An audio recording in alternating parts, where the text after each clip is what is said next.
80s heat, 80s heat, friendship, laughs, and camaraderie. I'm surprised nobody said Roddy Piper yet. Maybe we'll hear. Well, you can only pick one, right? I know, just yeah.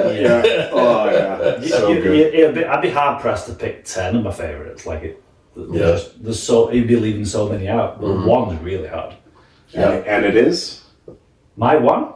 See, it's difficult because my favourite wrestler of all time is Ric Flair. I know you said Triple H. He's one of my all-time favourites of all time. Do you put Flair ahead of Triple H? We've had this conversation before, but yeah. Oh. Yeah, like I loved the overall presentation of Triple H, I really do, and the Evolution days and all the rest of it, right? All the time, Ric Flair's. Like, he was just a great technical wrestler, like the old school mat wrestling stuff.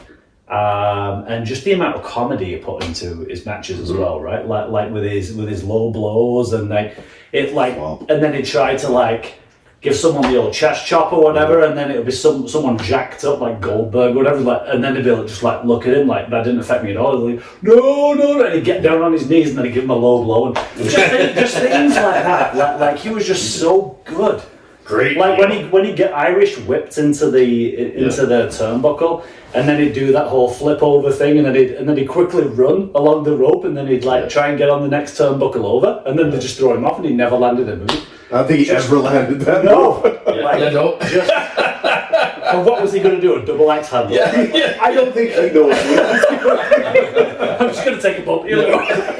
But He jumps off. The guy was hilarious. So yeah, I would say he's my favourite wrestler of all time, but I didn't really, because I was always a WWF guy. I never really saw WCW until... Well, when did Flair come over to WWF? Was it in the 80s or was it in the 90s? It was 90s. It was hard to find, at least for me, it was hard to find NWA and WCW stuff at my video store. Yeah. It was all WWF. Yeah. So if you wanted to be like a Ric Flair, NWA, WCW guy, you had to find some bootleg video. It's hard to find. Flair, and this is in the Iron Claw movie, right? Flair had a feud with Kerry Von Erich, the Texas Tornado. Yeah. Didn't they have... I haven't seen the movie yet. Can you believe you went and watched that movie with us? Yeah, it was really good. We mentioned it on the group chat. He's gone and watched it with us. We didn't have a night out. It's poor form. My wife really enjoys wrestling documentaries, and I love her for that too. So we had seen the documentary, and she saw the trailer, and she said, "We have to go to this." And I was like, "Yes." So you couldn't have called us and been like, "Hey, we're going. Would you like to come as well?" Can't believe you wanted a romantic night It would have ruined her special day. with your wife. So one of Flair's promos, the ones where he goes on about the alligator boots and the wristwatch, the Rolex watch, and the alligator boots.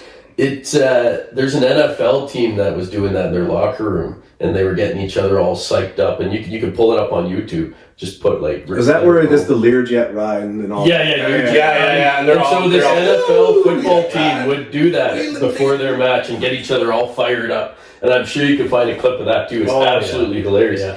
Rolex wearing, woo! Diamond ring wearing, woo! Kiss stealing, woo! Wheeling dealing, woo! Limousine ride, woo! Jet flying, woo! Son of a gun. He's like Macho Man. Ric Flair's promos. Well, that's it.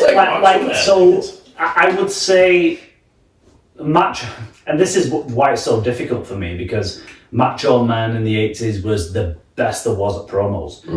Ric Flair to me is second only to Macho Man on the promos.